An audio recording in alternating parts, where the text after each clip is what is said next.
Banyan Bay on Ambergris Island. I'm with ACES, American Crocodile Education Sanctuary down Punta Gorda. And we've got a huge crocodile problem here in Ambergris. Everybody's very much well aware of all the illegal feedings that are going on. And crocodiles, the American crocodile is a protected species. It's threatened throughout its entire range, and Belize is one of the last strongholds. And the thing is, their primary diet is fish. And these boys and feeding them all the time, and locals just discarding their scraps, is getting these animals. This particular croc here, I think, has eaten 5 dogs in the last few months. But the health, that blubber like that, crocodiles aren't supposed to have fat like that. They only have one reserve where they can even store fat, and it's below the stomach, between the stomach and the tail. And this right here is more of just a lack of muscles. Weak. And if you look at the scales, the skin is sloughing off, which to me would lead me to believe this water is probably contaminated. Very unhealthy animal. Lots of nicks from fights, which is probably normal for a croc this size. Right now it's mating season. They will fight with one another. You can see bite marks. But the thing is, they're not healing very well. They tend to look a little bit like they're even infected, which isn't normal for a crocodile. They usually heal fairly quickly. This particular wound right here is from a rock. Somebody throwing a rock at it or something. It's actually damaged its osteoderm, bony plate underneath the skin. How difficult was this animal to catch? Oh, this animal was a piece of cake to catch. He actually, I'm going to assume it's a male because of the size and the bulbousness on the head, but it hasn't been sexed yet. But it was so easy to catch. We didn't even throw it. Vince threw a piece of foam, a piece of styrofoam on the end of a string, and he came right for it and bit the styrofoam. And so I ran and got a piece of chicken. This Crocs obviously been fed a ton. I mean, he practically climbed up on the dock into our laps, which is not a normal behavior of an apex predator. 11. So, as you can tell, this is a very residential area. Just a matter of feet from people's front door. This is just a short little yard right in front of their front yard.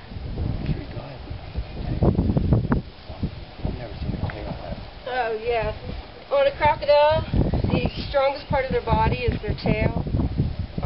This section right here, and it's usually just one solid muscle. This particular animal, this is the flabbiest, the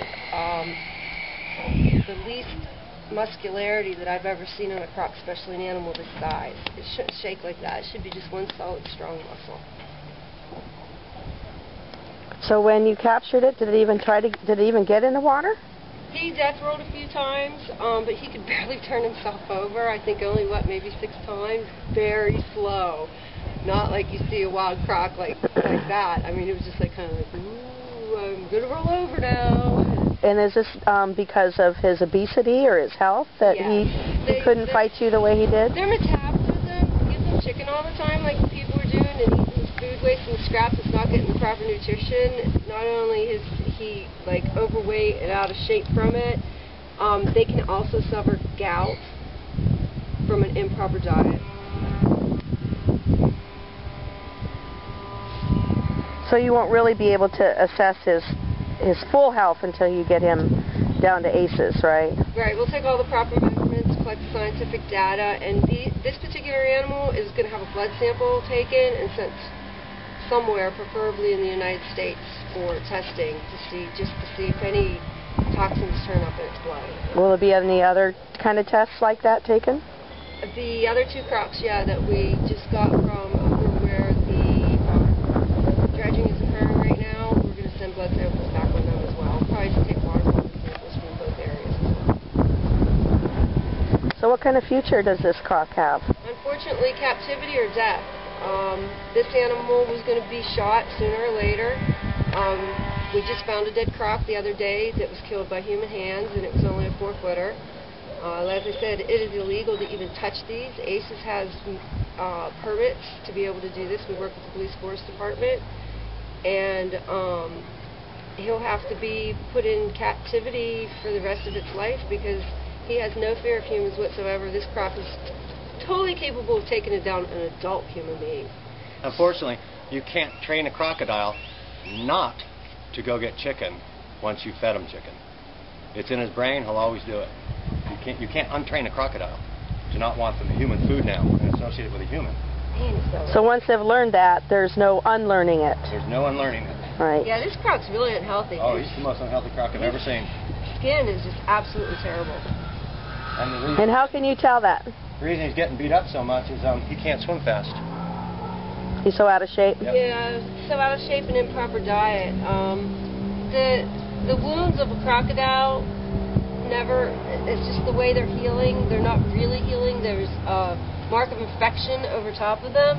And his scales, even his scales that should be like healthy, are actually cracked and slopping off, which means he's not getting the proper minerals that he needs. He's not eating enough fish probably, or there's toxins in this water. My guess is going to be this water probably environmental. Well, and by the looks of him, not only is he eating chicken, but he's eating so much garbage food. Yeah. Garbage food. The lake is a little bit dirty, and he has to live in captivity, but the alternative is he would have been shot. Or turned around and really seriously or mortally injured someone. True, very true. And, so either scenario is not. Right, and where we have them at is a very natural containment facility where crab, fish, and shrimp coming in and out of the pens naturally, carrying the waste products out, bringing them in the food that they need, and for a proper diet. And we have research students come, people take blood samples on them to do research work. They're using the blood of the crocodilians right now in studies that kills HIV and the herpes simplex virus in laboratory studies. So there's a lot going on. There's a lot of good reasons to protect these animals. And not to mention there's only about 10 or 20,000 of them left worldwide. It just so happens Belize is the last habitat that's left for them. The reason there's so many around here is because right now they're being driven off the turnip with development there as well. So those crocs are starting to migrate this way to find more habitat. And then what happens when they lose habitat here? The species will eventually die off, but they'll probably try to go into Belize City and start going up the rivers. And we're already finding populations of American crocs on rivers where 5, 6, 7 years ago, when there were studies done by Platt, there were no crocs when he did those studies, and now there are crocs. Now there are American crocs on those rivers. So they're already migrating inland and southward. How do they run, or how fast? How fast? Oh, they can outrun me. 35 miles per hour miles per hour in a for sprint. short Just bursts. like lizards. You ever seen a big lizard run? An iguana? An iguana? We have them in our yard, sweetie, the big iguana. Bamboo chicken. Yeah, just how they run the same way.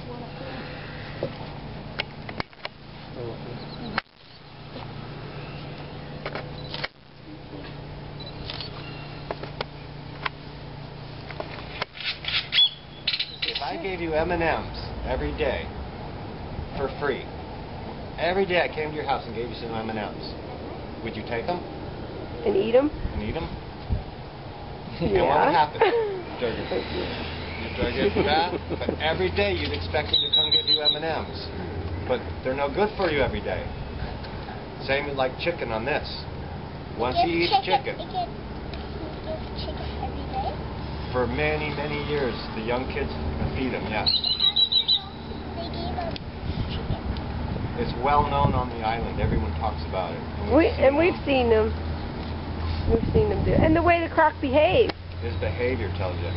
Once again, this croc should have ran from us. But no, he come running for chicken. He's supposed to be eating fish and raccoons.